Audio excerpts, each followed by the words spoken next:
ఈ రోజు మా ఇంట్లో ఇంకా పెళ్లి అయితే స్టార్ట్ అయిపోయింది అనమాట. రంజాన్ అయిపోయిన తర్వాత ఇంకా పెళ్లి స్టార్ట్ అవ్వడం అనేది ఇంకా మామూలు విషయమే ఇక్కడ. ఇంకా నిన్న మా సార్ ఫోన్ చేసి కువైట్ సిటీలోని ముర్గాఫ్లో దిస్దాషాల్ ఆర్డర్ ఇచ్చాను, వెళ్ళి తీసుకుంటామని చెప్పి లొకేషన్ అడ్రస్ అయితే ఇచ్చారు. ఇంకా అడ్రస్ చూసుకొని అక్కడికి వెళ్ళాలన్నమాట. నేను ఉదయాన్నే స్కూల్ డ్యూటీ అయిపోయి ఇంటికి వచ్చాక మా అమ్మని కొద్దిగా తొందరగా టిఫిన్ అయితే ఇమ్మని చెప్పాను.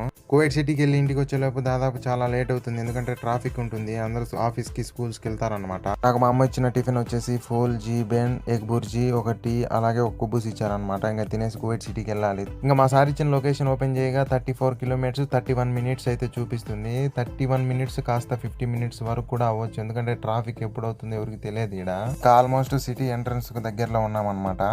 ఉదయాన్నే 33 డిగ్రీల ఎండలంటే మామూలు విషయం కాదు. కువైట్ లో ఎండలు ఏ రేంజ్ లో ఉంటాయో అర్థమైపోతుంది చూస్తూనే.